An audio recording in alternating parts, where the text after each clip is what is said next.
Vouloir comprendre semble être un réflexe naturel.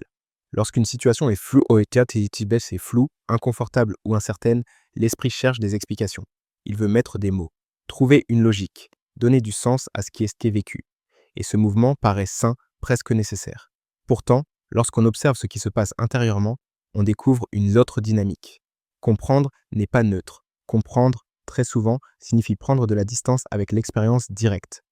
L'attention quitte ce qui est ressenti maintenant pour analyser, interpréter, organiser. L'instant n'est plus habité. Il est observé, étudié, mis à distance. Dans ce mouvement, l'état présent devient un objet, quelque chose que l'on regarde depuis l'extérieur. On ne vit plus l'expérience, on cherche à savoir pourquoi elle est scellée là, ce qu'elle signifie, ce qu'elle révèle. Et cette posture crée une séparation intérieure. Il y a celui qui vit et celui qui observe ce qui est vécu.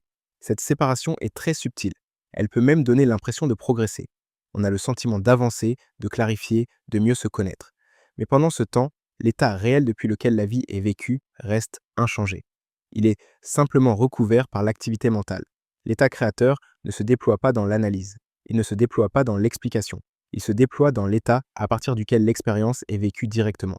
Tant que l'on cherche à comprendre, l'attention reste tournée vers le commentaire plutôt que vers l'expérience. Comprendre devient alors une manière d'éviter de ressentir pleinement, non pas par refus conscient, mais par habitude. L'esprit préfère expliquer que rester avec ce qui est sans médiation. Et cette préférence maintient une distance confortable, mais elle empêche toute simplicité. Beaucoup confondent compréhension et clarté. Pourtant, la clarté n'a pas besoin d'explication. Elle est immédiate. Elle est ressentie. Lorsqu'on comprend quelque chose, on a souvent l'impression que cela va apporter un soulagement futur. Mais ce soulagement est encore projeté. Il n'est pas présent maintenant. Dans cette dynamique, l'état intérieur reste en attente que la compréhension apporte enfin la paix, la stabilité, le relâchement. Et tant que cette attente est là, l'état créateur ne peut pas se poser.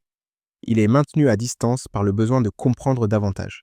Tu es le créateur de ta réalité, non pas lorsque tu comprends ce qui t'arrive, mais lorsque l'état depuis lequel tu vis n'a plus besoin d'être expliqué pour être vécu. Tant que l'expérience doit être comprise pour être acceptée, elle reste partiellement rejetée. Cette vidéo n'invite donc pas à arrêter de penser ni à refuser la compréhension. Elle invite simplement à observer depuis quel état ce besoin de comprendre apparaît. Est-ce un état déjà posé ou un état encore inconfortable qui cherche à se justifier? C'est dans cette observation que quelque chose commence à se déplacer. Non par effort, non par décision, mais parce que la compréhension, vue pour ce qu'elle est, commence à perdre son rôle central. Et lorsque ce rôle se dissout, l'état créateur n'est plus tenu à distance par le commentaire intérieur. Il redevient accessible, simplement, dans l'expérience directe de ce qui est déjà là. Très souvent, le désir de comprendre n'apparaît pas dans un état calme. Il apparaît quand quelque chose dérange, quand l'expérience est floue, quand l'émotion est inconfortable. Comprendre devient alors une tentative de reprendre le contrôle, une manière de se rassurer face à ce qui échappe. L'esprit cherche des causes, des origines, des raisons. Il veut savoir pourquoi cette situation est laissée là, pourquoi cette émotion apparaît, pourquoi les choses ne sont pas encore réglées. Et ce mouvement donne l'impression d'agir, d'avancer, de ne pas rester passif. Pourtant, intérieurement, quelque chose se crispe. Car comprendre devient une condition au relâchement. Tant que tout n'est pas clair, l'état reste tendu. Tant que la situation n'est pas expliquée, l'esprit ne se permet pas de se poser.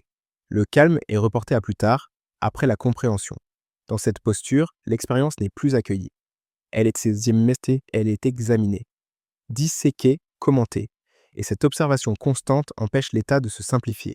Plus on cherche à comprendre, plus l'expérience devient complexe parce qu'elle est vécue à travers le filtre de l'analyse. Il y a aussi une autre dimension plus subtile. Comprendre permet de garder une distance émotionnelle. Tant que l'on explique, on ne ressent pas pleinement. L'analyse crée une protection.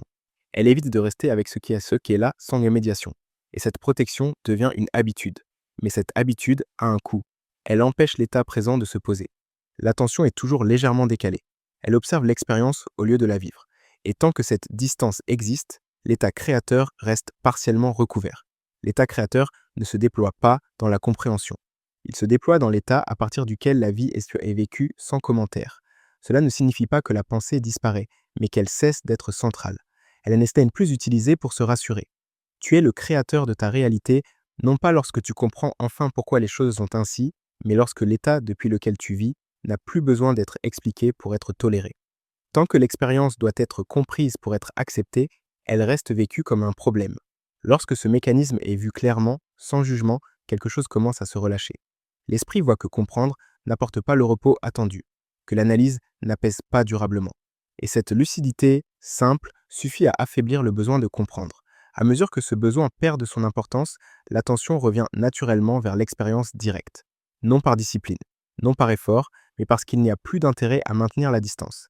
L'état devient plus simple, moins commenté, plus présent.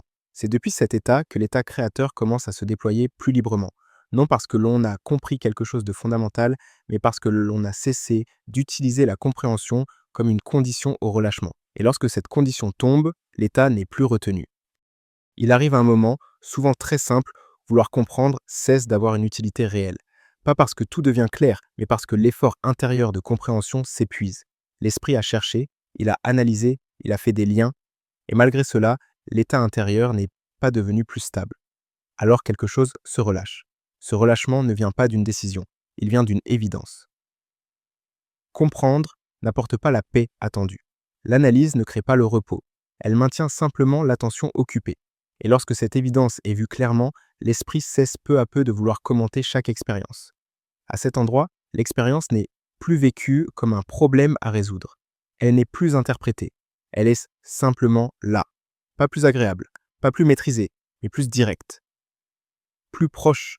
L'état n'est plus filtré par le besoin de savoir pourquoi il est là. Beaucoup cherchent à comprendre pour se rassurer, pour se dire que s'ils savent, ils pourront enfin se détendre. Mais cette détente est toujours reportée. Elle dépend d'une explication future, d'une prise de conscience supplémentaire. Tant que la compréhension est attendue, l'état reste suspendu. Lorsque cette attente tombe, l'instant cesse d'être utilisé comme un objet d'analyse. Il redevient une expérience vécue, et c'est précisément là que quelque chose change. Non parce que l'on a trouvé une réponse, mais parce que l'on a cessé de demander une justification à ce qui est vécu. L'état créateur apparaît ici, non dans la compréhension, mais dans la simplicité de l'expérience non commentée. Tant que l'on cherche à comprendre, on reste légèrement à distance. Lorsque cette distance disparaît, l'état devient plus stable, non parce qu'il est contrôlé, mais parce qu'il n'est plus questionné. Tu es le créateur de ta réalité, non pas lorsque tu comprends pourquoi les choses sont ainsi, mais lorsque l'état depuis lequel tu vis n'a plus besoin d'être expliqué pour être accepté. Lorsque l'expérience n'a plus à être comprise pour être tolérée, quelque chose se pose naturellement. Cela ne signifie pas que la pensée s'arrête, cela signifie simplement qu'elle cesse d'être utilisée comme un moyen de se protéger de l'expérience. Elle devient secondaire. L'état n'est plus vécu à travers le commentaire. Il est vécu directement. Et dans cette expérience directe, sans justification, sans interprétation, l'état créateur cesse d'être entravé. Il n'est pas provoqué, il n'est pas atteint, il est simplement laissé tranquille, parce qu'il n'y a plus rien à comprendre avant de vivre. Si tu ressens l'envie de laisser cet état se poser un peu plus, le journal de l'état créateur existe comme un simple espace d'écriture pour accompagner ce qui s'installe sans effort. Tu peux trouver le lien dans la description. Et si cet espace te parle, tu peux t'abonner à la chaîne pour y revenir quand tu en ressens l'élan et ne pas hésiter à y laisser un commentaire pour partager ce que cette écoute a fait résonner pour toi.